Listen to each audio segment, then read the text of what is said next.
And we want to say thank you for you guys joining us, and I will turn it over to Maria and to Lisa to go ahead and lead us off. So whoever wants to start.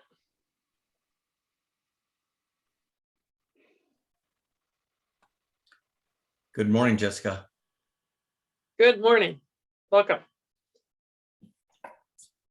So who is going to start? Maria, do you want to start? Can you hear me? Yes, we can. Sorry, I lost the screen. Oh, that's okay. Thank you very much, Jessica, for your leadership, and to IDRC for hosting our USDA team. And we'd like to thank each of you for the support that you give our farm workers, students, and the families. And during the presentation, if any of you have a question for our speakers, please submit them to the chat box. And if we're not able to answer all of them, Jessica has agreed to send them any questions, and we will be sure to send you back a response. I would like now to introduce our director for the USDA Office of Partnerships and Public Engagement, Dr. Lisa Ramirez. She is a leader that inspires the staff in such a way that they develop their own leadership skills and become motivated to produce consistently higher and more effective results. Dr. Lisa Ramirez, thank you. Lisa? Thank you, Maria, I appreciate that. And thank you, everyone. It is just a pleasure to be able to be here with you today. We really have so many wonderful speakers today that we're bringing to you from USDA. I wish that I could see all of your faces, because I know I would see many familiar faces, and I'm looking forward to meeting the new faces as well. So my name is Lisa Ramirez, and I'm the director of the Office of Partnerships and Public Engagement here at USDA. So we call that lovingly OPPE. And we have just a variety of different things that we can offer, but we certainly want this to be the beginning of a conversation, and also that we can continue to build this relationship together. I spent many, many years at the Department of Education, and I'll be the first to admit, like, I think we missed many opportunities with USDA. And being here at USDA now helps me to really drill down and look into ways that we can help each other, help our students and our families.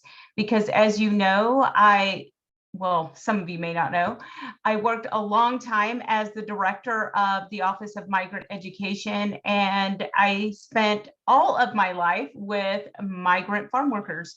So, and was also a farm worker myself. So know that when I'm speaking about this, I really am with firsthand experience. So I want to definitely have an opportunity to go over a few of the offerings that we have within OPPE. Later, in just a few minutes, we are actually going to be joined by the USDA Deputy Secretary and co-chair of our Equity Commission. So you may have seen Arturo Rodriguez, the other co-chair of the Equity Commission, is also speaking, but we have many speakers today from USDA that I think you will find very, very helpful in the work that you do in serving our families. At this time, I'll just turn your attention to our presentation that you have on the screen right now. We are the Office of Partnerships and Public Engagement, and you can see my contact information there. The mission of the Office of Partnerships and Public Engagement is to develop and maintain partnerships focused on solving challenges facing rural and underserved communities in the United States. And it is part of our goal to connect those communities to education, tools, and resources available to them at USDA.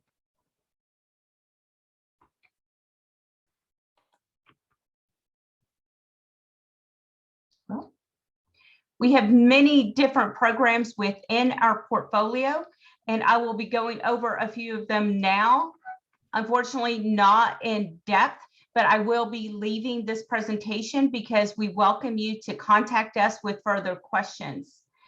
In OPPE, we have the Outreach and Assistance for Socially Disadvantaged Farmers and Ranchers and Veteran Farmers and Ranchers, and that is, we call it the 2501 grant program, and that is actually still open right now for the latest competition.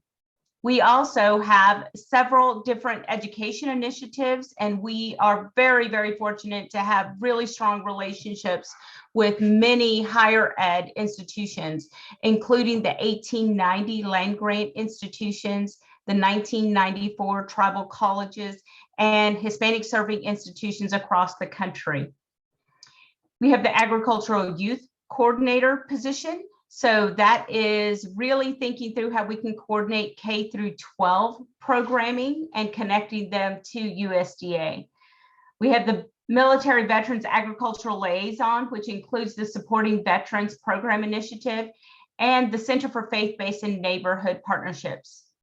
And for all of you here today, Maria Goldberg is our farm worker coordinator, and she has many, many years in doing this work in this space. And so we are looking at ways that we can really dive in to strengthen that and to continue this very, very timely and necessary conversation. She also oversees the Women in Agriculture Initiative and the Asian American and Pacific and Hawaiian Islander Outreach. We have 2 advisory committees. We have the Advisory Committee on Minority Farmers and the Advisory Committee for Beginning Farmers. So as I mentioned just a moment ago, with the Outreach and Assistance for Socially Disadvantaged and Veteran Farmers and Ranchers, our 2501 program, this program awards grants to higher education institutions, nonprofits, and community-based organizations to provide outreach and technical assistance for underserved farmers, ranchers, and foresters. Now, know that many of you may be involved, and if you haven't been involved, and actually see some of the participants that on here have been involved with 2501 programs, we certainly want you to be thinking of how to make those connections, and we're happy to introduce you to different folks as they are sitting in your communities, because you can also be sub-awardees for these grants and really continue to help each other in our different communities. Through our through the education initiatives, as I mentioned a moment ago, we have longstanding relationships with higher education institutions. I think that we can continue this and really do a better job of sending out the message that we need our young people to be considering jobs at USDA. Any job that you can possibly imagine, we probably have it available at USDA. And we want people to know that we are dependent on our next generation of young people as they are moving forward in their education and thinking about their businesses. We need their skill set, and every single one of them is going to take one of our jobs, and we're looking forward to that because this next gen is really fantastic. They have great ideas and abilities, and so we can benefit from that. We have USDA liaisons located across the country, and actually that's something we'll put in the chat as well. We will put a list of the liaisons that are located throughout the country. Please do feel free to reach out to any of those liaisons, regardless of whether or not they're in your backyard. They're certainly full of information and knowledge and just years of experience with USDA, and they're more than happy to assist. We assist USDA agencies within USDA and thinking about their student development and recruitment and outreach, because we have full scholarships for these students that are willing to come on at these institutions. But we want them to know that we are invested in their academic program development as well. It's not you get the scholarship and see it in 4 years. It's you get the scholarship and we're going to be walking with you as you complete and matriculate through college and complete the different things that you have as a challenge in the day-to-day working with USDA. Our agricultural youth coordinator, this is something that I would love to see us really tighten up with each of you, is really thinking through how we can serve our youth in different youth serving organizations, not just at the local school level, but as they are matriculating onto college, or if they're going into the workforce, what are ways that we can think through how they can pursue careers at USDA? We have our faith-based and neighborhood partnerships. Each of you in your own communities, I'm sure that you can think through the different organizations that really are the backbone for your organization and how they help you. So our faith-based and neighborhood partnerships does so much to help build capacity and connect our communities. During this time of COVID, they have played a critical role in connecting those resources while we were all moving forward the best that we knew how, but now with intentionality and really thinking through how we can fill in those gaps for our young people, but also in our communities. The Farmworker Coordinator, I want to thank Jessica for reaching out to us and really being forward thinking about how we can continue to work together, how we can connect the different resources. Today, you get to hear from some of the leaders in those spaces that really are here to serve. We each want to serve you in our different capacities. And if we are faced with a problem we don't know the answer to, we're committed to doing the research and helping to connect you to the right people. The Women in Ag. Women in Ag is an incredible growing role, believe it or not. Earlier this year, Maria was able to put together a presentation, and it's recorded if anybody wants to see that, but just really thinking about women in the USDA space that are really being leaders in science and technology and engineering across the world. When we think of USDA, it's not just in the United States. We have locations across the country, across the world. And when we think about our global impact at USDA, you would be amazed at what our young people are doing. And so we certainly want to make sure that we're talking about that earlier as students are in school and thinking about the courses they're going to take, because this really is an amazing opportunity. And I wish someone had said something about this to me much earlier in my career. Just really fascinating work. And Asian American, Pacific, and Hawaiian Islander outreach. Those of you that have worked with me before know that I've spent a lot of time in the outlying territories. And so thinking about the outreach that USDA does for all of them really is important. And we are committed to thinking of new ways of connecting that work. And I know it feels like I'm talking so quickly because I certainly want to give our Deputy Secretary the due time to her, because she is really full of great information and just has an amazing career in agriculture. Maria, can you tell me if she is on yet? Yes, I am. And you Yes. take your time because what you're saying is important. Okay, thank you so much, Dr. Bernal. I will be switching over very quickly. Let's see. The last couple of slides I want to share with you is about the advisory committees. The advisory committees are so important. We want you engaged in those committees because we actually take that information and it informs our policies, it informs our programming, it informs our next steps. And so I certainly want to encourage each of you, if you have an opportunity to be part of the advisory committees, please do step out and do that work. We have the advisory committee for beginning farmers and ranchers. And I have a nephew graduating in 2 days, and this is what he wants to do. He wants to continue to give back in rural America. So just thinking about the next generation that can go into farming and producing and ranching. This is something that we are committed to helping with. And then we have the Minority Farmers Advisory Committee. If you'd like more information on that, please do let us know. We're happy to share that. Let me see.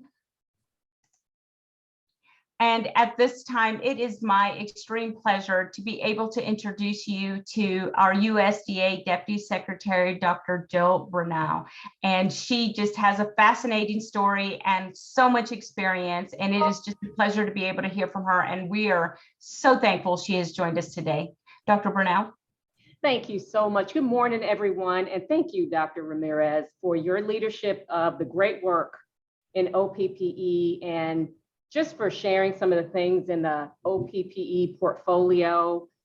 For those of you all who don't know, I have a lot of years at a minority serving institution, and a lot of those resources that Dr. Ramirez just shared were a lifeline for me in the work that we did at the university where I was prior to coming to USDA. So just such beneficial resources that are so needed. And I really appreciate you taking the time to talk a little bit about those opportunities and encourage everyone to take full advantage of those. And I just appreciate the opportunity to be here today. Just as a few comments and a couple of points, this administration, the Biden-Harris administration, believes equal opportunity is really a bedrock of American democracy, and our diversity is one of the country's greatest strengths. But we also recognize that for many, the American dream has remained out of reach. Entrenched disparities in our laws and our public policies and in our public and private institutions have often denied equal opportunity to individuals and communities, and we recognize that.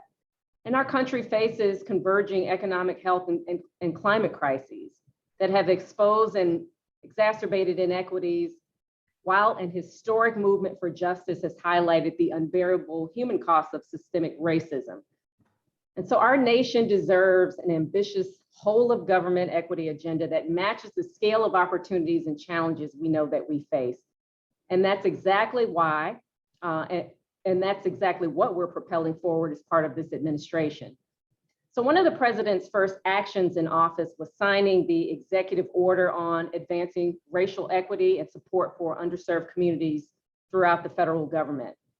And he called for the creation of an equity commission at USDA. And Dr. Ramirez talked a little bit about that as part of his rural agenda and commitment to closing that racial wealth gap and addressing longstanding inequities in agriculture, but also providing funding that was sufficient to ensure that the Equity Commission would be well-staffed and positioned to deliver on its charge.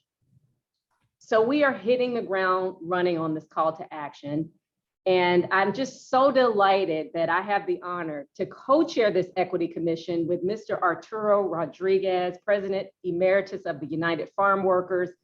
I feel so fortunate to have him as such a passionate co-chair who is committed to the work of this commission.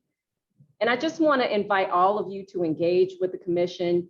Please know that you have a voice at the table, and I encourage each of you to personally engage and also to invite others to share their concerns and community needs with members of the Equity Commission. And in a number of other ways at USDA, we are also focused on delivering progress for workers, children, and families. So we work every day to build more fair and fairer markets that enhance competition, that also support resiliency and create economic opportunity across America's agriculture and food supply chains and in our rural communities. More fair and fair markets will create better opportunities for those working at every stage along the supply chain from farm to table. And within the US government, we are aligning our efforts to deliver improved nutrition for the most vulnerable, empower youth and women for greater inclusivity, and step up investments in agricultural innovation and rural infrastructure to significantly improve the sustainability and resilience of food systems. And Secretary Vilsack has made supporting farm workers a key priority. So last summer, the Secretary testified before the US Senate Judiciary Committee in support of the Farm Workforce Modernization Act, which offers immigration reform for the 1.5 million undocumented workers who put food on our table but are forced to live in the shadows. And in partnership with the Department of Homeland Security, immigrants will be able to apply for citizenship and immigration benefits, receive citizenship education, and attend naturalization ceremonies at USDA field offices in rural America. And further, USDA is working on a proposed rule to leverage our purchasing power to strengthen worker protections by requiring contractors to certify that they are following more than a dozen federal laws and executive orders that safeguard farm workers. And as Dr. Ramirez highlighted, our future lies in our youth. We at USDA are committed to working with each of you to ensure positive youth development in our farm worker communities. So later you will be hearing about the various programs USDA offers to support children, youth, and families. And at USDA, we acknowledge we have not done enough to provide farm workers an equal chance of success and prosperity. But we're committed to changing that, actively working to build a USDA that ensures none of our customers are ignored or left behind. Today, our focus is to gain the trust of the farm worker communities, serve them to the best of our ability, and be inclusive of our very important members of the agriculture community. We know that we have to strengthen the capacity of all participants in food and agriculture systems, especially those in marginalized communities, our women, youth, and indigenous people. It is through our work together that I believe that we can put the American dream in reach, and we can create growing opportunities for this and future generations. So I know you all will have a great discussion today. I know you will hear from my co-chair of the Equity Commission, Arturo Rodriguez, and I just encourage you all to just have a really good and strong conversation. And thanks again, OPPE, for your leadership and for the engagement today. So I'll stop there and I'll turn it back over. Dr. Ramirez, I'm going to turn it back over to you. Thank you so much, Secretary Bernal. We certainly appreciate your comments and thank you for making the time, but I know that you willingly do it because this means a lot to you and I appreciate you. Thank you so much. At this time, Maria Goldberg will introduce our next speaker. Our next speaker is someone who is very dedicated to our youth, Dr. Calavera. He is Deputy Director for the Institute of Youth, Family, and Communities. He served as the founding director of the Center for Integrated Biological and Environmental Research at Delaware State University. He shares his passion of science with the students in developing today's scientists who can work in academia, industry, or government. Cal? Great. Thank you. Thank you, Maria. Much appreciated. I'm going to share my screen here. Hopefully it goes there. Great. Thank you. Look forward to the discussion and thank you to OPPA for the invitation and to hear the great words from Dr. Ramirez, whom I think we met in Atlanta recently, as well as Dr. Bruno, of course.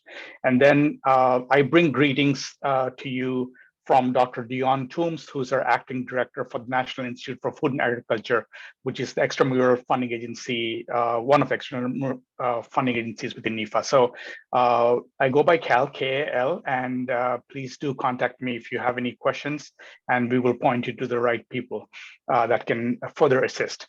So that's our acting director. We just had a transition within NIFA. And then what I'd like to do today is to provide an introduction to NIFA and the Institute of Youth, Family, and Community, IYFC, which is one of 4 science institutes within NIFA. The other science institutes are the Institute of Bioenergy, Climate, and Environment, Institute of Food Production and Sustainability, and then the Institute of Food Safety and Nutrition, IFSN. So there's 4 science institutes, and then we have grants and financial management, and then other areas, including the Office of the Director, just so that you can get a perspective.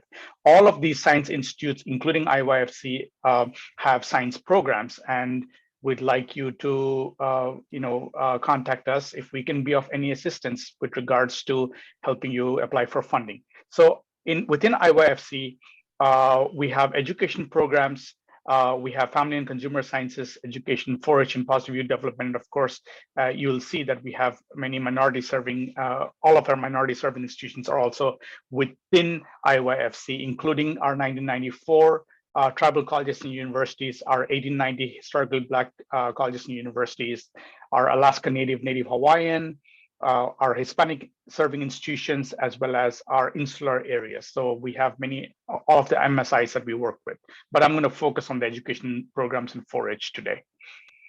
So NIFA has about $1.9 billion allocated for FY22.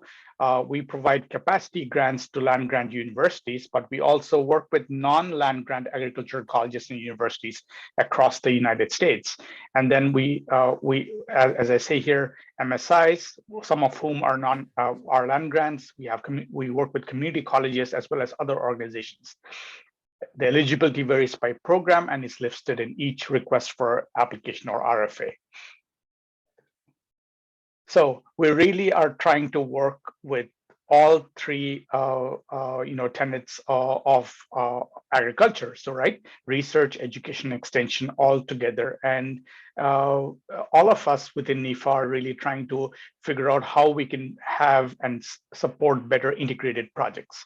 So really, if you look at what you do, you will be able to find yourself somewhere within the various topics that are covered by NIFA, whether it's advanced technologies, which might interest our youth, in the education piece, global engagement through study abroad programs and other programs that we have supported through experiential learning, farming and ranching, natural resources, and all of them. So having worked in the land grant system previously in an 1862 institution, in a 1890 institution, having worked in industry, as well as having taught at a large private R1 research institution, I know that we really have to speak to the next generation of students, or as somebody said in one of the last meetings, this generation that is already here,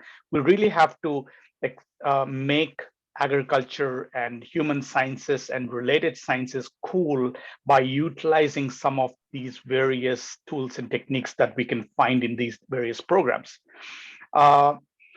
IYFC within NIFA supports the human and social components of our food and agriculture sciences programs. We strengthen the capacity of higher education institutions to develop and implement curricula and teaching programs in STEM. Agriculture is STEM, as we all know, and I just want to keep making sure that we emphasize that, especially at the K-12 level, that I have worked and had many collaborators where we want to make sure that our kids, our youth understand that agriculture is part of the STEM disciplines, and then also develop pragmatic solutions to recurring issues facing individuals, families, and communities, and prepare young people to be responsible, contributing members of society and to serve as change agents. And so these are the different divisions: community and education, family and consumer sciences, and youth and 4-H. So our education portfolio is really designed to help improve scientific and agricultural literacy, recruit and train a skilled workforce, and really both formal and non-formal instruction, as you will see.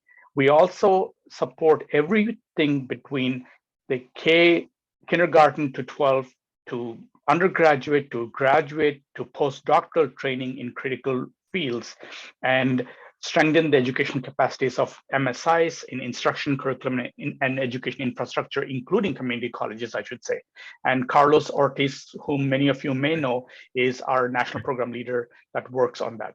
The way that we work with it is that we're looking at this as a pipeline, right? As it shows here. So we have minority serving institutions, K-12, master's, 4-year, 2-year, doctoral, postdoc, all of that working together.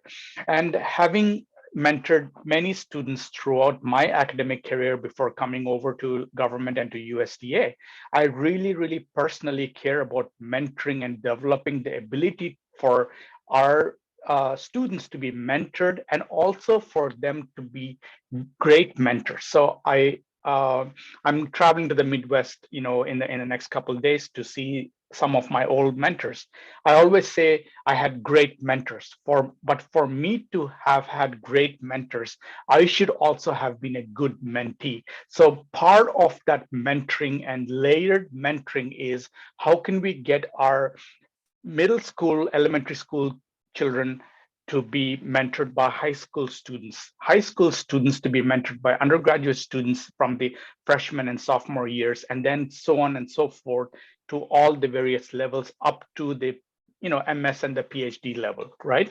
So that's something that is, I think, very critical for our educational system. The other piece that I probably will mention down the road is the integration between research and extension, especially as related to agriculture and the human sciences and natural resources, because many times we have our youth coming into our institutions, especially at the undergraduate and community college level, or 4-year and community college level, and then we lose them 1 or 2 years after to another cooler or so-called cooler discipline.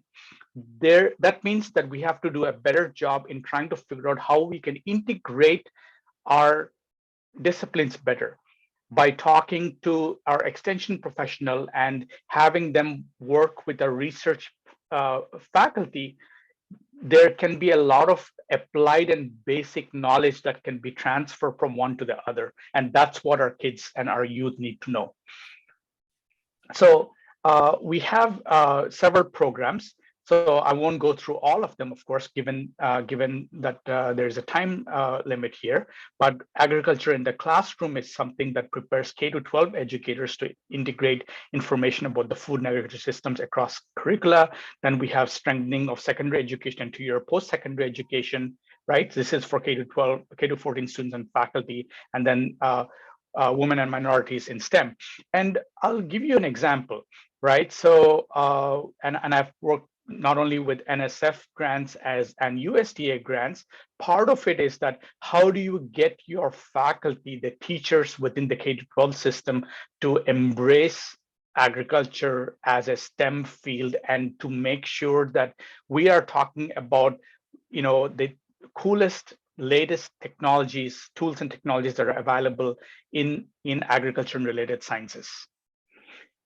Of course, this is community college education. So, and this acronym AFRI is our Agriculture and Food Research Initiative. That is our, signature largest program within our budget. And there's a program called AWT, or Agriculture Workforce Training, that really, again, helps with our community college students and helping them with hands-on training and earning credentials, industry accepted credentials. Moving on to family and consumer sciences, this provides resources that advances community vitality and family well-being in partnership with the land-grant university system and our cooperative extension system. And we have many program areas. Family and consumer sciences within NIFA contributes to advancing the socioeconomic potential of communities and the empowerment of people to achieve optimal well-being. We have many areas here: adult development and aging, child and family development, community resource and economic development, financial capability, rural health and safety, as well as workforce development. And our acting division director is Jeff Sally here.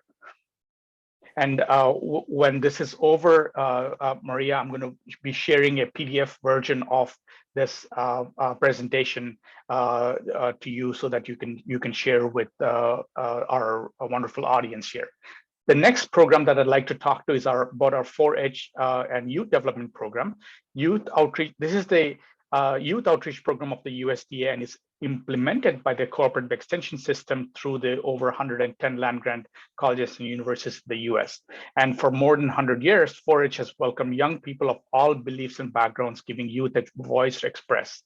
4-H empowers youth to reach their full potential, working and learning in partnership with caring adults. And Dr. Shannon Horillo is our division director. And I think in February or March, I would say, we actually had our National 4-H conference in Washington, D.C., and it was a great success. Our Secretary of Agriculture, Secretary Bill Sack, was there, as well as many other folks, and especially we had our chaperones from that came from our land-grant universities.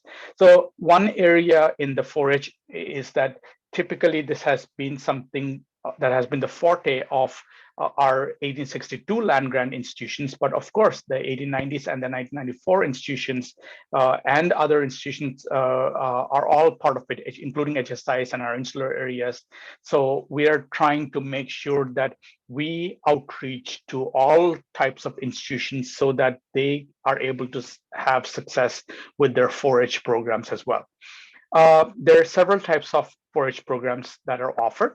One of them may focus on science, one of them may focus on healthy living, one of them may focus on civic engagement and leadership, as many of you I'm sure are familiar with. And we're really working through hands-on learning. We help you build confidence, creativity, and to be curious and learn life skills. And 4-H programs or resources are available at home or through local in-person virtual clubs, as well as you might have seen due to the COVID-19 pandemic. And there's links in here that you will be able to receive as well. A wonderful recent example. An example of a recent presentation that we had at NIFA was the Juntos 4-H. So the Juntos 4-H is a program that helps Latino youth from grades 8 to 12 and their families gain knowledge and skills that they need to bridge the gap between high school and higher education. And program components include family engagement, high school and middle school workshops, family nights and events, Juntos 4-H clubs focused on academics, tutoring, life skills activities, and community service, and the Juntos one-on-one success coaching or mentoring, and then summer programs. I just have to say, we had, I think, about 4 great, wonderful young people here. They were all Juntos 4-H members, and then they all were in college, if I remember. And they talked about their personal experiences, and it was really emotional and breathtaking to see the confidence that they had, as well as the passion that they had in mentoring. This is the layered mentoring that I talked about in just a different format, right? So some of the youth there, right, or young people there, they're 18 plus now, they were brought to the Juntos 4-H club by their parents. Some of the youth brought their parents to the clubs, and then they were able to work with each other as well as with their wonderful mentors. And then they got help with applying for college and lots of other skills that they learned. Now they want to come back and they want to give back to the communities that helped support them and take them where they are. So this was really exciting, and I have the contact information here as well. And if you write to us, and I'll put my email address in the chat as well, we will be able to connect you with our national program leaders and our program specialists that are also equally passionate from the NIFA side and willing to work with OPP and our USDA partners. The impact, right? This is such a key slide. 89% of students feel confident that they will continue their education after high school. 93% of them reported that the program helped them feel that they belong at school, right? 72% of graduating students enrolled in 2-year or 4-year colleges and universities, and 100% of the students graduating high school. So this is something, and I love this piece there on the top right here. 3 out of 1 students enrolled in honors classes and students enrolled in 3 honors classes and 1 AP course per semester, right? So all of this is going to help them. And the key point is the mentoring that they are providing to the younger youth that they're interacting with. So another program is the 4-H Tech Wizards. Connects Latino and underserved youth from grades 4 to 12 with professional mentors through after-school programs to spark youth interest in STEM fields. And they learn about website development, video and podcast production, GIS and GPS technologies, obviously very important in agriculture and the related sciences, right? And participants use these new skills to give back to their communities by creating a 15-hour technology-related service project. So part of all of this is, again, how do we make agriculture and human sciences and natural resources and related fields cool for our young children, and how young children and youth, and how can we make that make them see that they see themselves in this, right? It's not just for the older people. It's not just for the people that they may or may not associate with. So that's something that I think we really need to, focus on. And then just to give you a big picture view of what 4-H does and the Division of Youth and 4-H, we provide leadership for the administration and supervision of the 4-H development program at the federal level. And I know Dr. Brona as well as Dr. Ramirez talked about youth just a few minutes ago. So we work, we're a federal partner. We work with the 4-H national headquarters and with the broader USDA as well. We work at the state and local level with land-grant universities, as I said, 1862, 1890s, and 1994. We also work with our private partner, which is the National 4-H Council, which is really a great stakeholder and a partner for us in what we do. And then we have many other programs within NIFA. I think I'm watching my time here, almost done. Competitive programs supporting positive youth development. We have children, youth, and families at risk. This is a competitive program, which is called CIFAR. We have a brand new program, $60 million that we just announced as part of our recent AFRI program, Youth Innovators Empowering Agriculture Across America, YEA or YEA. And this program seeks to support projects addressing one or more of the 6 AFRI Farm Bill priorities, as well as USDA priorities of climate change, DEIA, market opportunities, and food, nutrition, and security, and then promoting workforce development. And then we have FAIN, which is for food and agriculture non-formal education as well. So with that, I will stop. And then these are some of our NIFA resources. And then, of course, our non-discrimination statement, just for making sure that we know that we're really focused on DEIA and making sure that everybody has access to our resources. With that, Maria, I'm going to stop sharing my screen. Thank you. Thank you, Cal.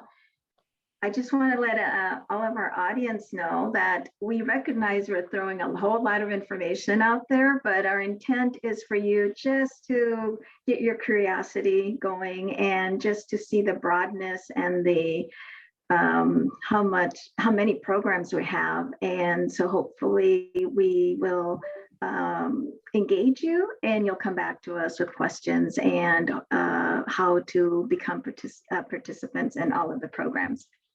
Thank you, Cal. Our next speaker is Alberto Gonzalez Jr., and he is a senior advisor for external engagement for the Food Nutrition Service.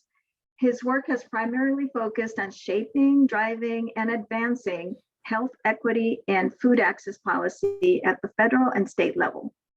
Alberto. Thank you, Maria, and thank you all for inviting me to speak today. I'm very excited to be here with such a committed group of partners, community leaders that are doing the important job to connect families with the important resources they need to get their children connected to different services, to get them access to education and resources. And I really am inspired by a lot of the remarks that have been made this morning on the important role that USDA plays to ensure that our communities are getting the tools they need to be healthy. And so, again, my name is Alberto Gonzalez. I'm the Senior Advisor for External Engagement at USDA's Food and Nutrition Service, or FNS. And so I actually recently just joined the USDA at the end of March. And prior to my position here at the department, I worked on health equity and food assistance policy at Unidos US, which was formerly known as the National Council La Raza.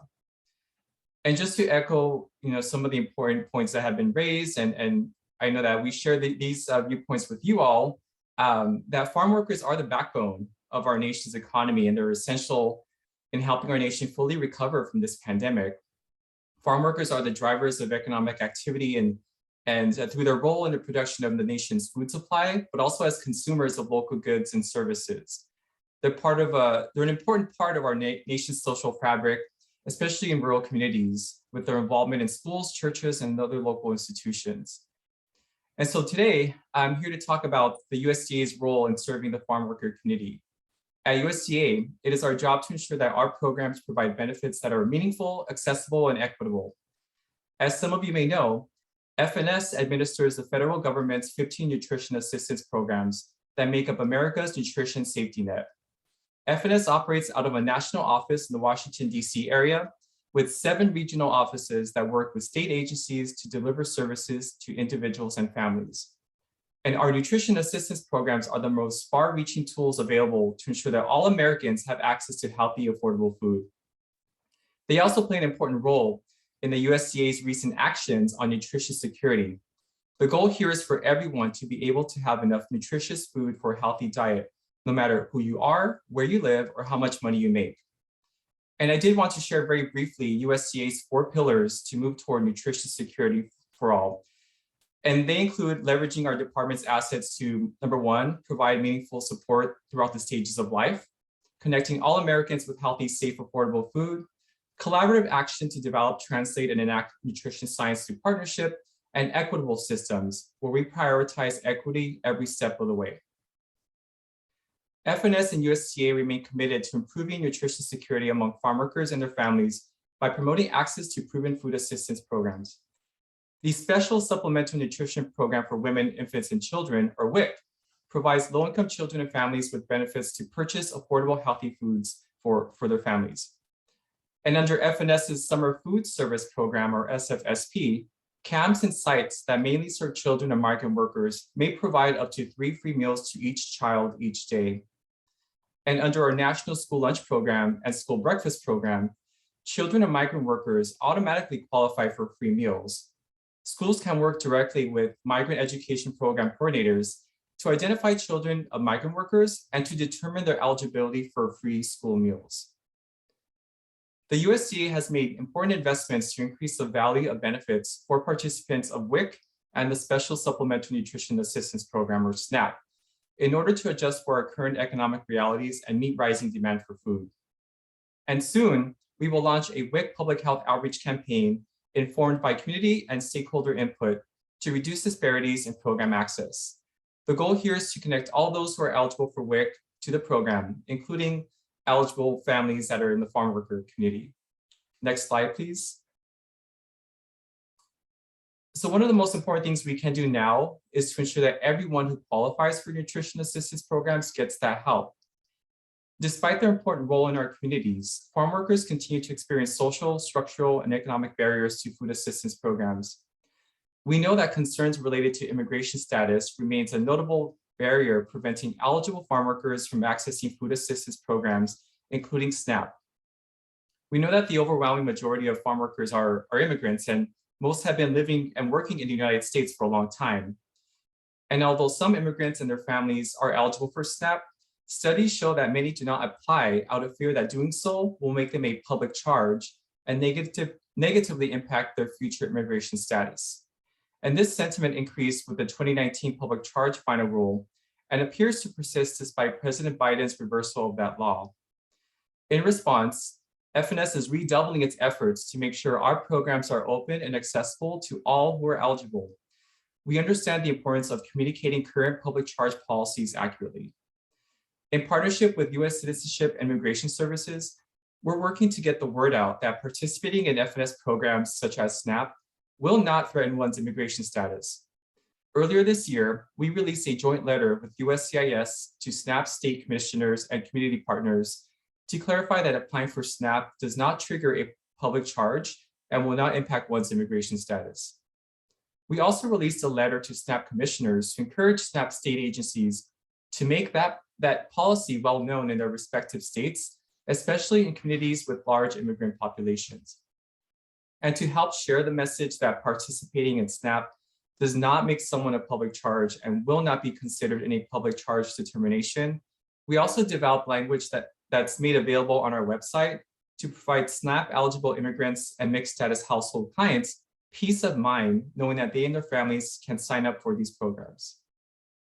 It is critical that we leverage our networks to raise awareness among farm worker communities that any application for, receipt of, or potential future use of SNAP benefits is not considered part of the public charge determination.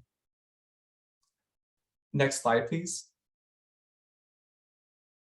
So with all this information and background on the programs and clarity on the status of the public charge rule, there's some important roles that you all can take to help us get the word out about these programs and existing resources. So one of the key roles that you all can play is to help promote or spread the word on our federal and child nutrition programs among the families that you reach.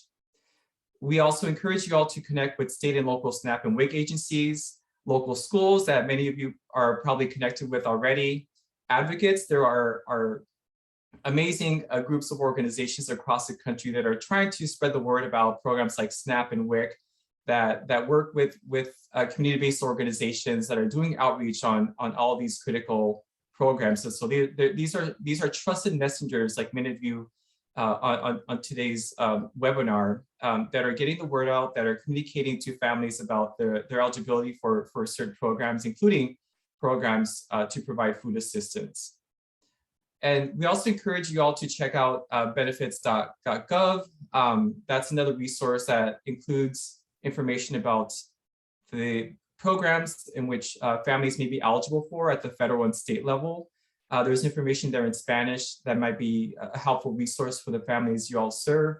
USDA's website also has information on SNAP and WIC state offices in case you all want to direct or work with other partners to direct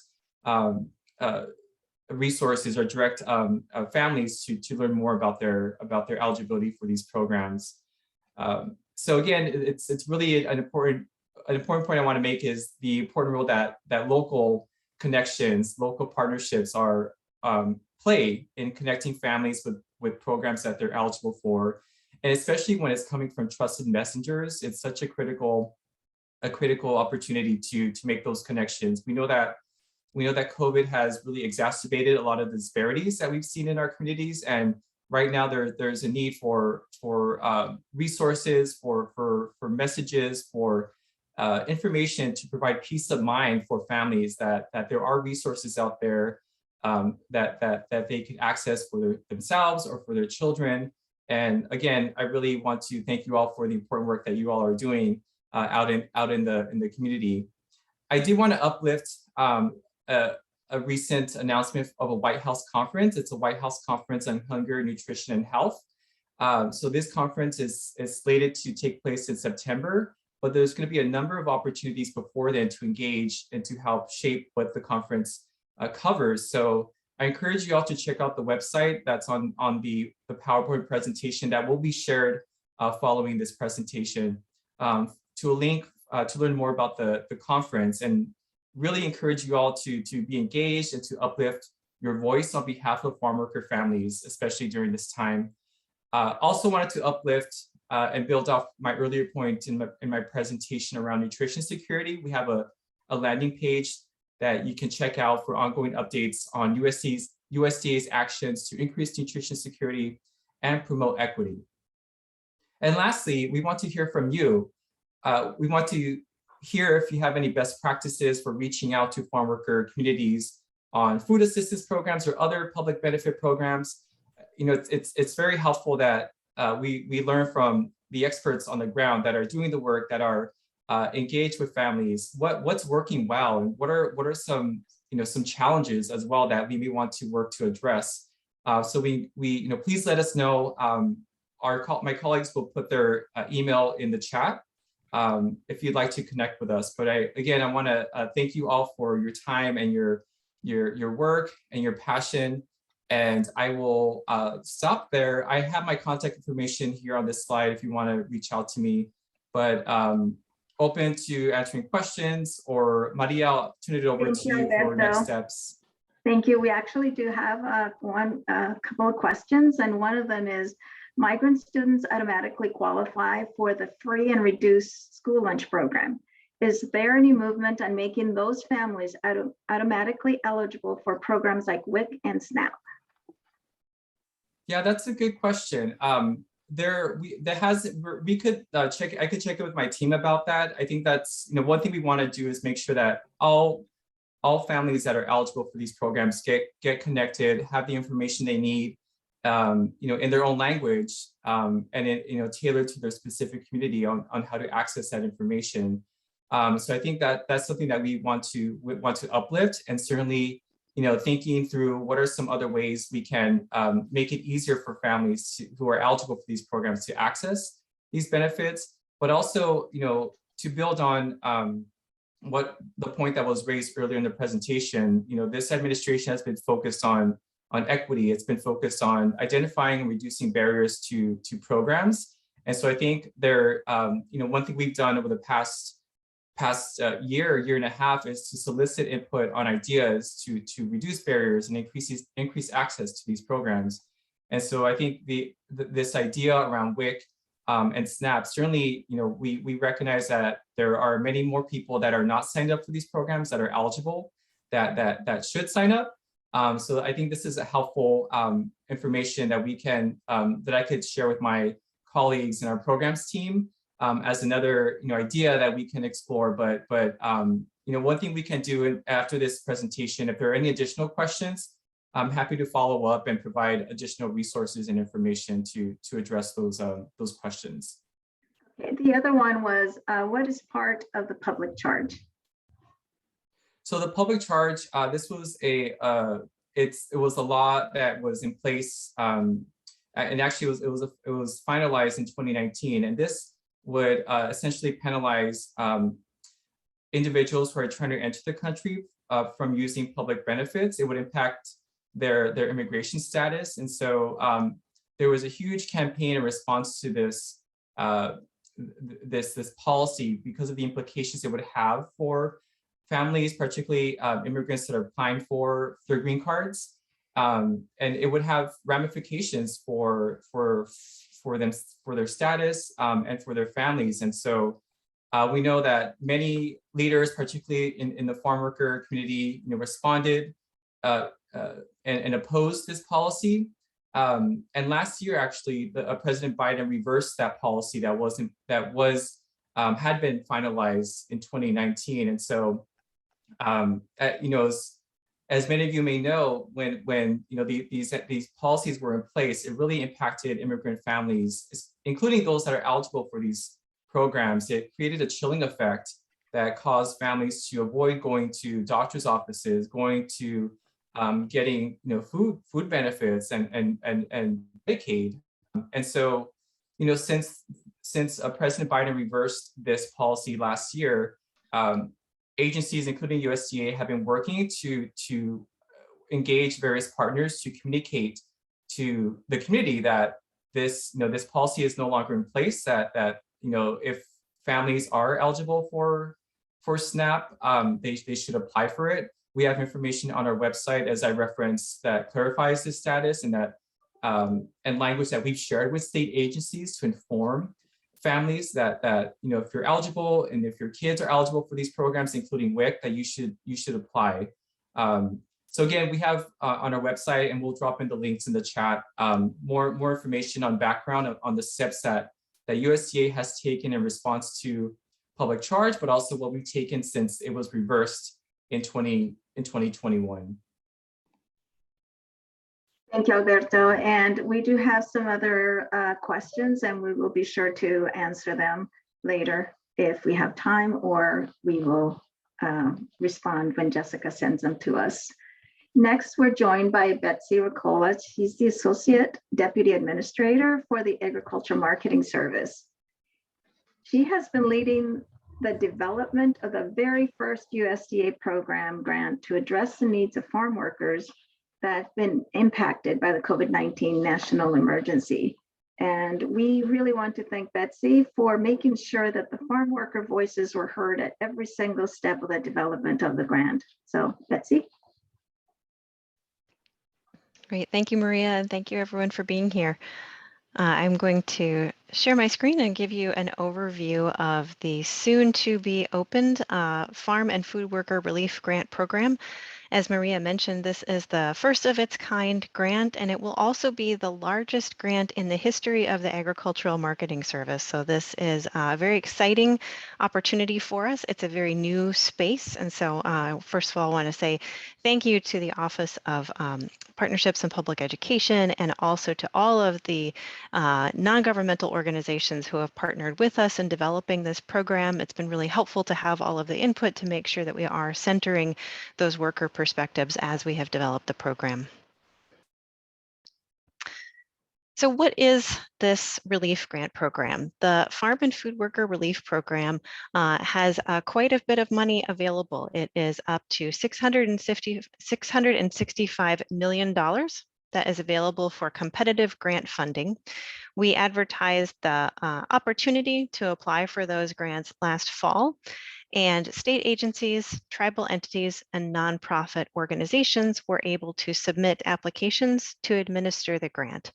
So this is relief directly to workers, but the relief will come not from the USDA, it will come through those grant recipients. Those grant recipients will be in charge of distributing $600 per person in relief funds to frontline farm workers, meatpacking workers, and grocery store workers. We're calling those workers beneficiaries. And the purpose of the disaster relief is to defray the costs that they incurred due to the COVID-19 pandemic. This is congressionally funded, as all USDA programs are, and from the Consolidated Appropriations Act from last year, from 2021. So the funding breaks down a little bit, and I want to focus everyone on the small dollar amount for grocery workers, because we're getting a lot of inquiries there, and the grocery worker money is really a pilot.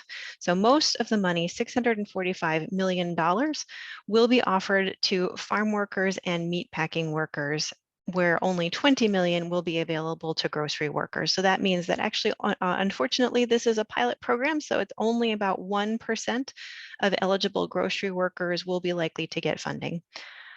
We do expect that workers are going to need to apply quite quickly. This sounds like a lot of money until you realize how many workers are out there across the country. And it's actually only enough money to help about 40% of the farm workers and meatpacking workers as well. So we are going to want to get the word out quite quickly as soon as the program opens, which we expect will happen this summer, but we do want to manage expectations. There's a lot of need out there. It is a lot of money, and it's not enough to provide relief for everyone. So the structure of the program, I had mentioned that the money will be going through third parties. We as USDA are the federal funder. Again, we'll be working through two different sets of grant recipients, one for our farm worker and meatpacking worker population, another for our grocery worker population. And we have also engaged with some technical assistance providers, which is our way of saying third-party nonprofit organizations who are helping people apply for grants, and they'll also be helping with communications and outreach support. So they're already hard at work developing communication materials in English and Spanish so that we can get the word out to the public once this grant opens.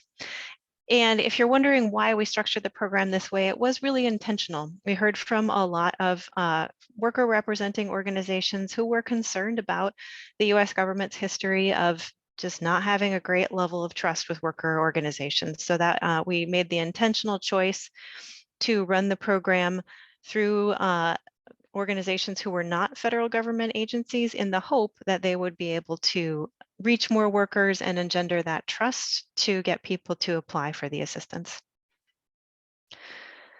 The priorities that we set out for anyone who wanted to apply for a grant were that they had to show us that they were able to create and disseminate culturally appropriate communication tools and resources. We know that's a nuanced and hard thing to do, so we did prioritize that in our request for grant applications. We also looked for organizations that were coordinating with other local, regional, state, tribal, or national farm and food worker relief efforts. So we're really trying to pair up local, on-the-ground, community-based organizations with national organizations so that we can get good coverage across all of the country for all workers, regardless of where they might be.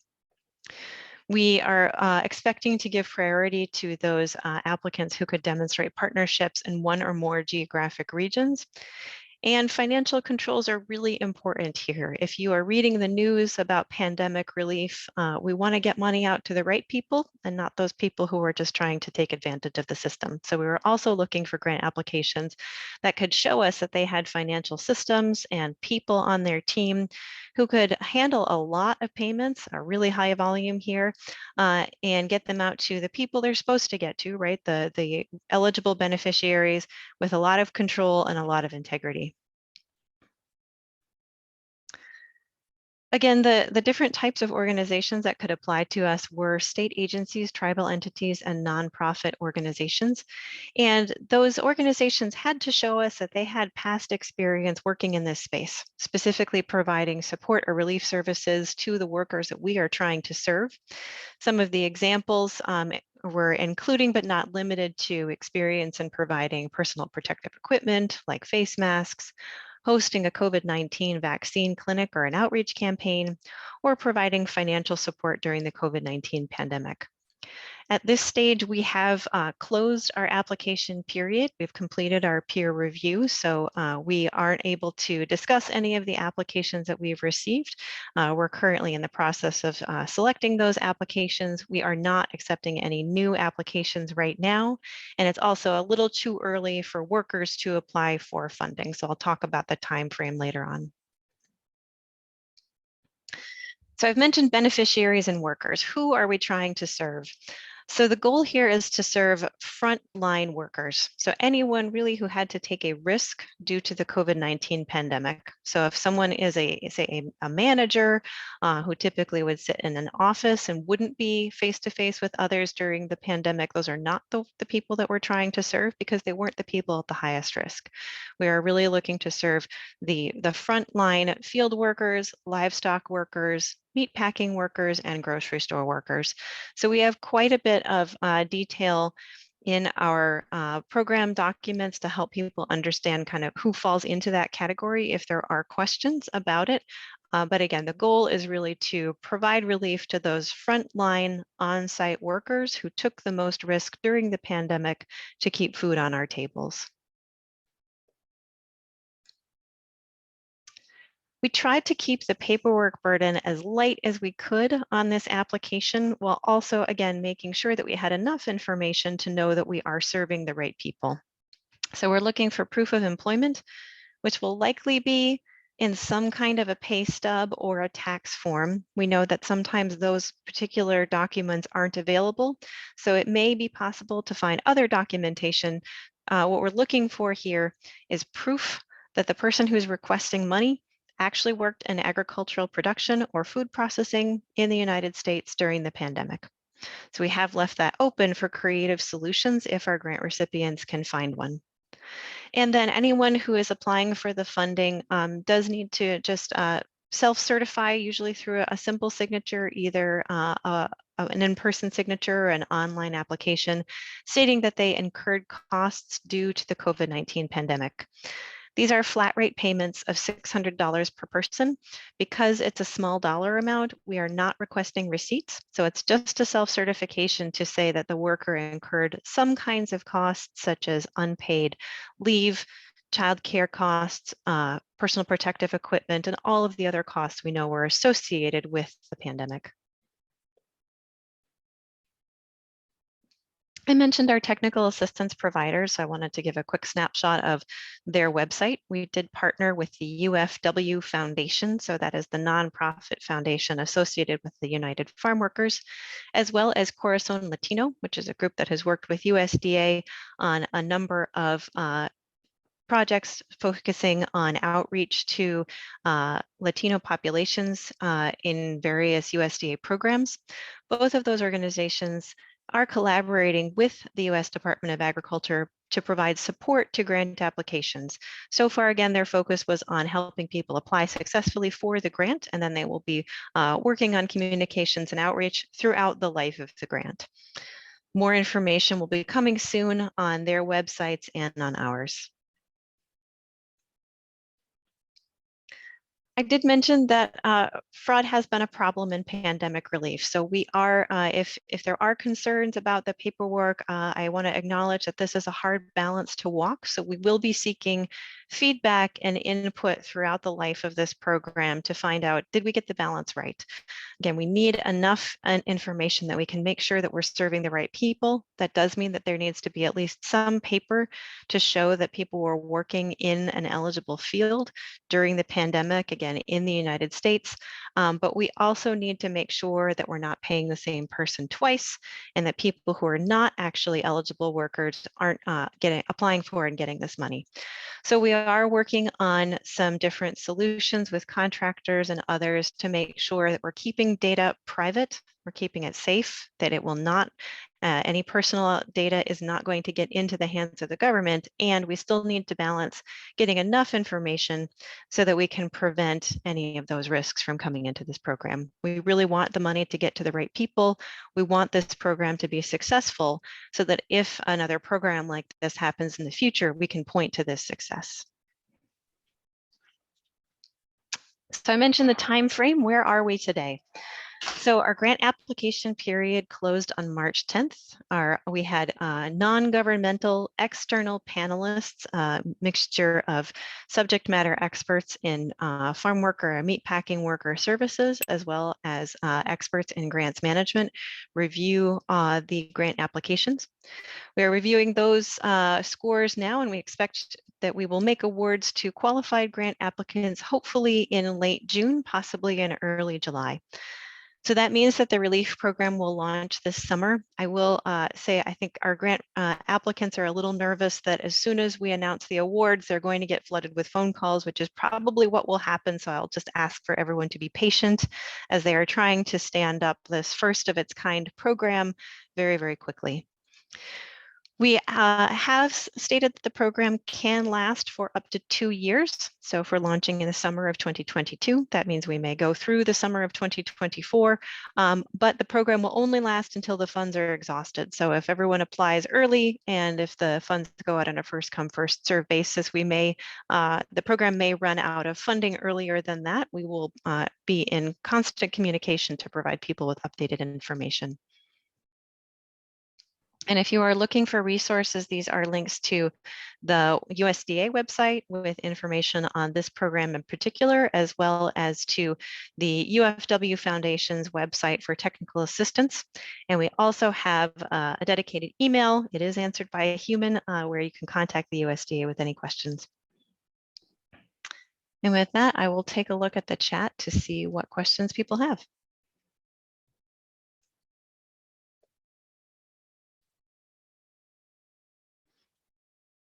Maria, did you happen to see any top line questions that are coming in as I was talking? Yes. One is the grant affected by immigration status? And Great then question. Is the relief amount per worker or per family unit? Great. Yes. So the grant is not affected by immigration status. Immigration status is not a criteria for eligibility for the program. Also, since we were discussing public charge, we've also confirmed that this is a disaster relief program. And so accepting the relief does not impact the public charge concern. It's not relevant for later applications for immigration status for citizenship.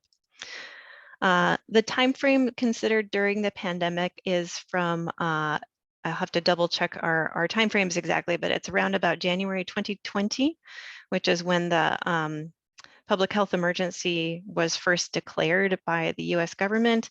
And then the end date is currently open. Since the pandemic is still with us, we have stated that the eligibility timeframe will continue until the US Department of Health and Human Services declares the pandemic over. So it is from January 2020 through the present until such time that the pandemic ends. So anyone who was employed in frontline farm work, meat packing work, or grocery work during that time would be eligible to apply. Thank you, Betsy. We appreciate you being here and sharing all this information with us. Next, we're going to hear from Jennifer Larson. She is the Director of Multifamily Asset Management Division. Jen serves as the Director and in rural development housing service. She's also responsible for portfolio oversight, policy development, and risk management of 13,000 multifamily properties. Jen? Hi, thank you. I'm so happy to be here. Thanks so much. I wanted to start by telling you a little bit about, I think I've shared my screen now here. I'm telling you a little bit about rural development's rural housing service and what we do in multifamily. We provide direct loans for organizations that are building affordable multifamily housing in rural areas across the country. We've done this for many, many years. We have a portfolio of about 13,000 properties all over the country, representing about 400,000 total units of housing. We also, for those properties, provide rental assistance to about 300,000 of the 400,000 units. So we, that subsidizes rent down to 30% of tenant income, much like Section 8, if you're familiar with that program.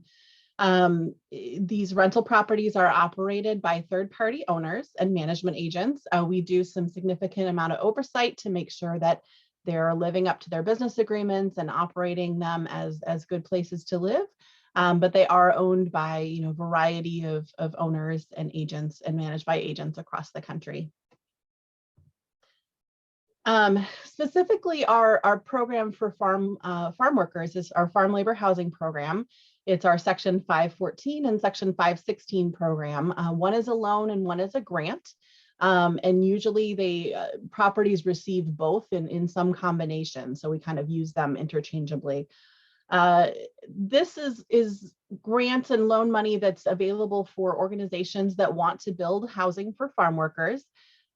We have two kinds. We have off-farm and on-farm. And I'll talk about on-farm first. That's a little bit of a smaller program, but that's specific for farmers who want to build housing on their specific farm for people that are working on that farm.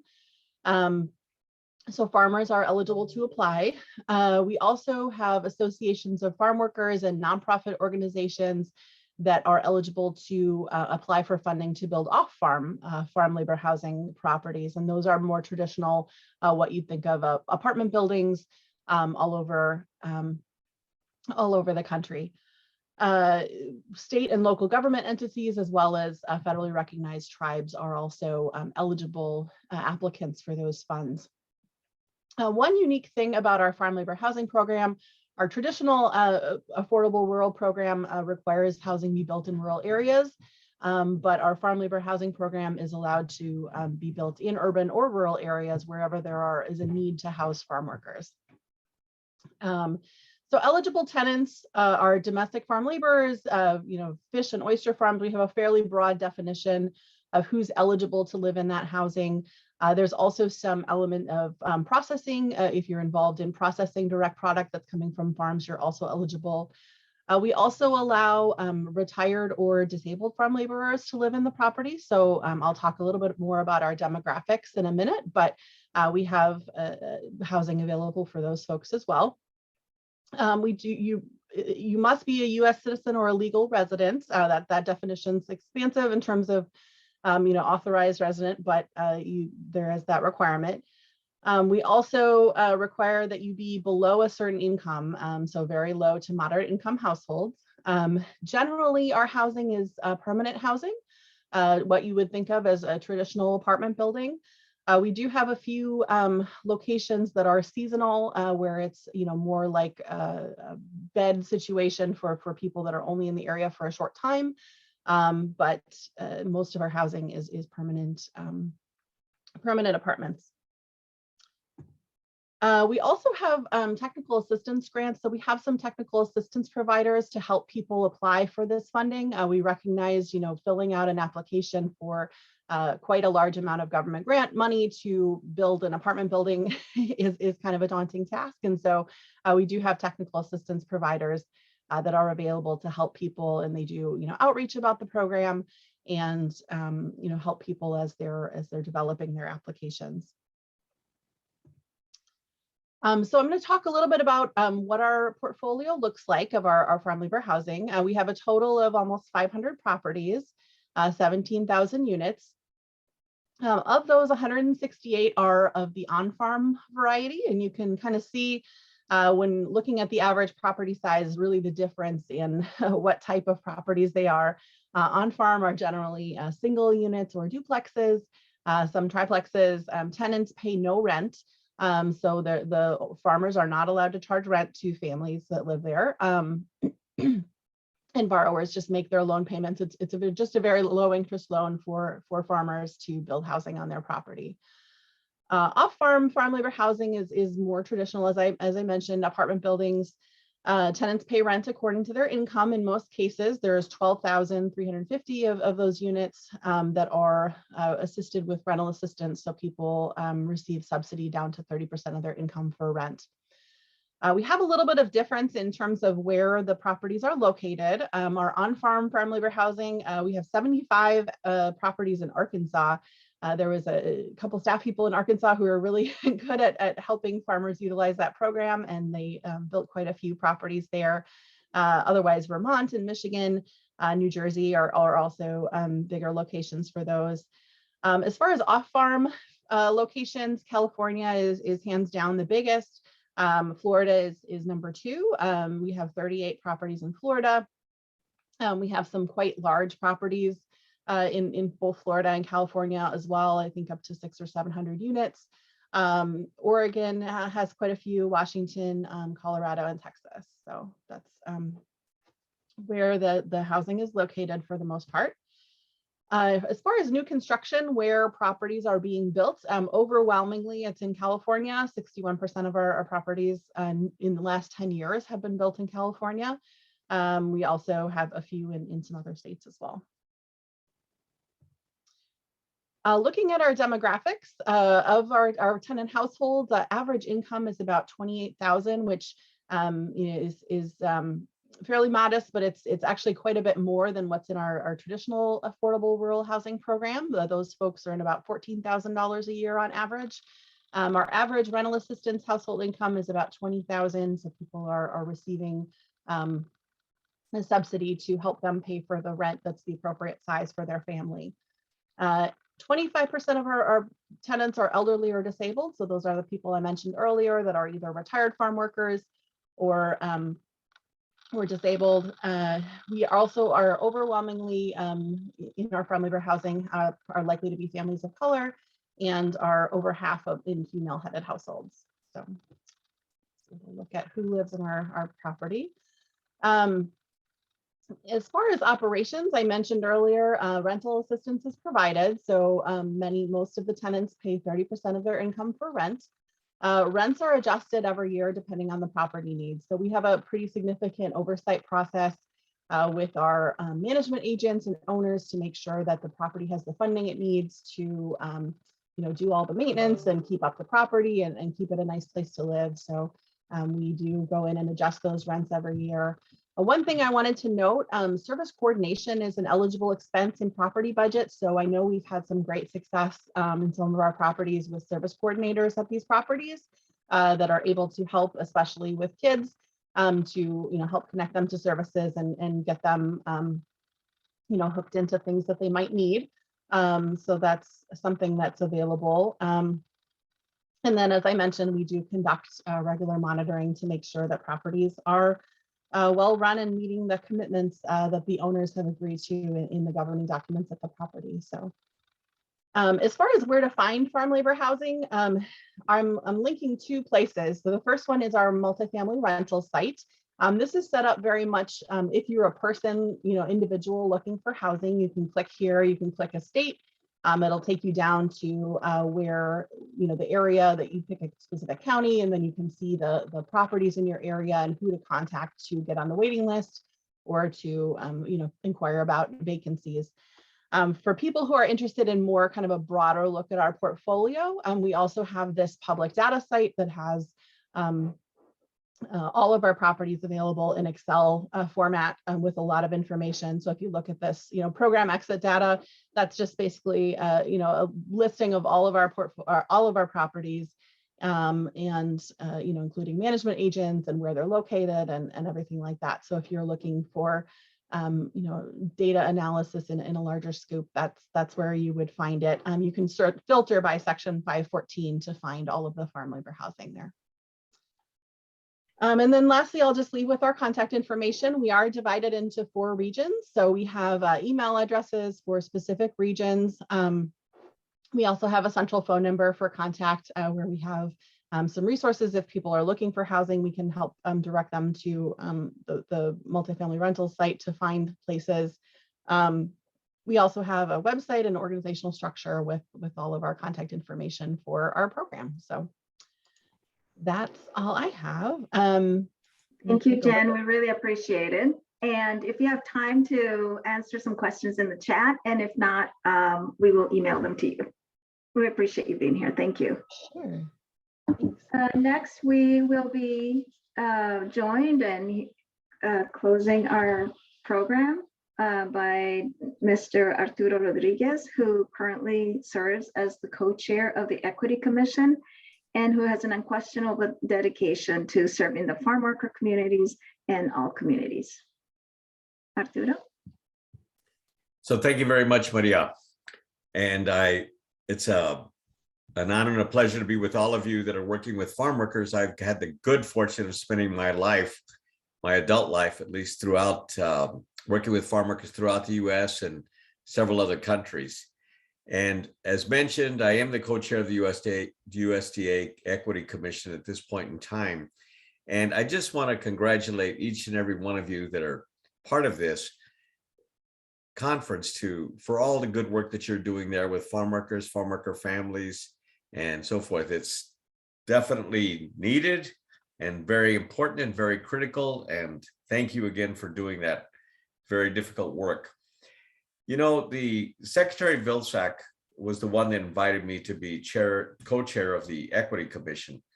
And that we've had now a long-standing relationship with Secretary Vilsack, and we've seen throughout the years now that he is focused in on trying to ensure that farm workers are recognized like any other stakeholder within USDA. And that made a big impression on us in the United Farm Workers, and certainly with the United Farm Workers Foundation, and with many, many other organizations that we've had the good fortune to work with. And as a result, we've seen him on many occasions do things that really make that very evident in terms of what he's doing with the USDA Equity Commission, certainly with some of the grant programs that were talked about today regarding what was just recently talked about with the Agriculture Marketing Service. That was a program that years ago we would have never seen within USDA. And certainly there's lots of good resources being put there. And what Alberto Gonzalez was talking about in regards to the backbone of the industry. And so we're working very hard, a number of us that focus in on the lives and improvement of the lives of farm workers to make sure that USDA considers them as much a stakeholder as anyone else within the agricultural industry. As we all know, and certainly all of you that are doing the work out there know that without farm workers, there would not be a viable agricultural industry here in the United States today.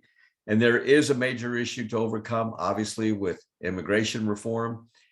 Secretary Vilsack, we've partnered with him on many occasions to talk to members of Congress, as well as to those within the agricultural industry, the importance of getting immigration reform passed, especially with the Farm Workforce Modernization Act. And we're very hopeful. We're all working hard this year to try to get a breakthrough in the US Senate.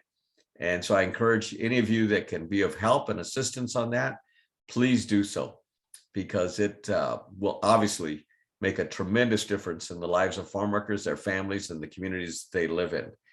So with that, again, I just want to thank all of you for all the work that you do day in and day out with farm workers and their families.